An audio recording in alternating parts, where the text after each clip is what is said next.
Et bonjour à tous, bonjour à toutes peut-être. Bienvenue dans cette nouvelle vidéo et aujourd'hui je voulais partager avec vous l'entraînement en 45 minutes pour avoir un dos énorme, large et épais. Vous le savez, le dos c'est un muscle, ce sont des muscles super importants. Ça rend le corps de l'homme quand même très esthétique parce que c'est un muscle très puissant. De face, c'est lui qui impacte le fait que nous soyons en V. Donc il faut l'entraîner correctement et vous êtes nombreux à me demander sur Instagram comment j'ai fait pour avoir ce genre de résultat physique. Donc je vais littéralement tout partager avec vous dans cette vidéo. Petite parenthèse, actuellement j'essaye de faire une prise de masse. Donc il se peut que dans cette vidéo, vous me voyez un petit peu moins sec que d'habitude, mais il est de mon devoir de vous montrer en toute transparence les différentes étapes pour acquérir un physique musclé et bien proportionné. Petit physique update en direct de ma salle de bain. Pour ceux qui se demandent, c'est un polo Monaco de la marque Valucci Milano, en bleu marine, manche longue. Personnellement j'adore. Alors même si dans cette vidéo on parle du dos, je vous montre aussi la face avant. Honnêtement, j'ai jamais mangé autant de ma vie en restant aussi propre, parce que là je mange beaucoup et puis je mange beaucoup dehors aussi, en toute honnêteté. Environ 74 kg pour 1m70.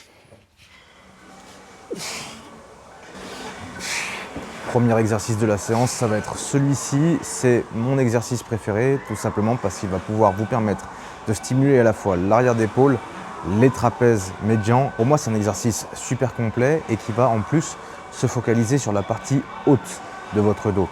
Chose qui va vous permettre justement d'accumuler de la masse au niveau du haut. Et comme c'est logique, au plus il y a de la masse en haut, au plus ça va développer cet effet de V. Ce qui est reproché à cet exercice souvent, c'est que ça fait mal soit au sternum, soit au ventre, parce qu'on est directement plaqué là-dessus.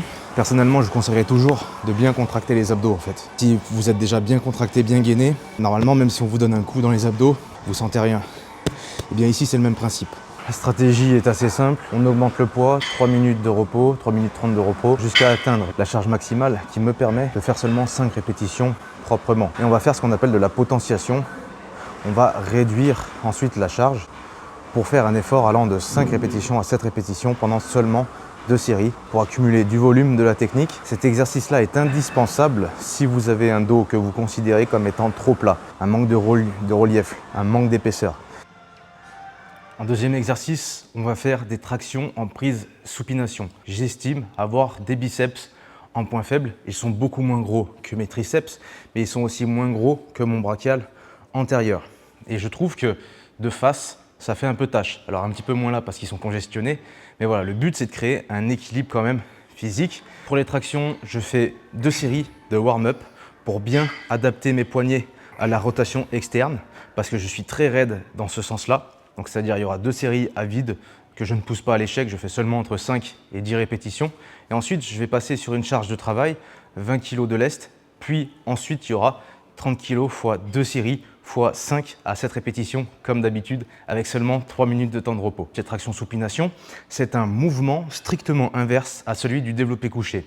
Développé couché, c'est de la pronation avec une légère rotation et donc traction par le biais de l'intérieur, alors que là, les tractions supination, c'est un mouvement strictement inverse avec une traction donc opposée, forcément, c'est une traction arrière, mais également il y aura une rotation externe de la main parce que c'est une prise en supination et donc hop, ça permet d'équilibrer en fait la position de l'épaule par le biais du recrutement musculaire. Au plus on développe la musculature dans son intégralité, au plus vous aurez moins de dysfonction au niveau de vos épaules. C'est-à-dire que si vous faites trop de mouvements vers l'intérieur, vos épaules elles vont faire ça, ça va pas faire beau et en plus de ça vous risquerez de vous blesser. Alors que là, je réétablis un petit peu l'ouverture de la cage thoracique et l'orientation de mon épaule pour que ça soit bien safe, équilibré, que je ne risque pas de me blesser. Vous aurez bien compris qu'il y a de toute façon un raccord entre l'esthétique et la santé. Avant-dernier exercice, ça sera du rowing unilatéral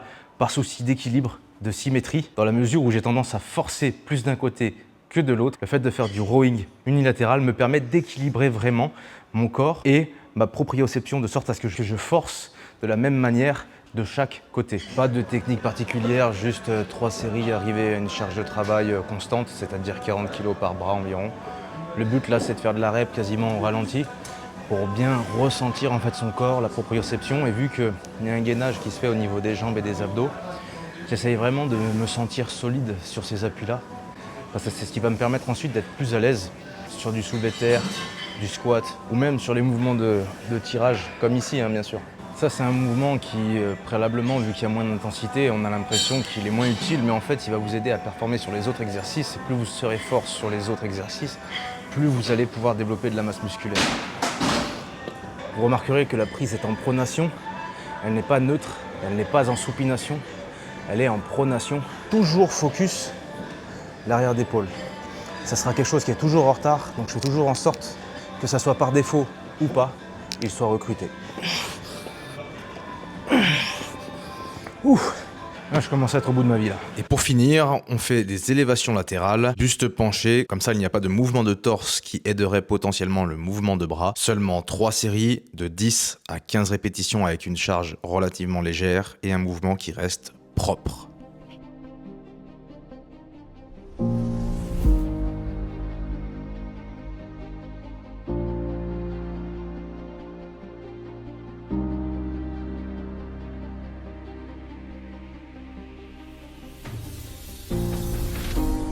Voilà les gars, objectif atteint, on a bel et bien fait une séance en 45 minutes. J'ai oublié de vous le préciser, mais je suis arrivé à la salle à 15h10 et il est actuellement 16h.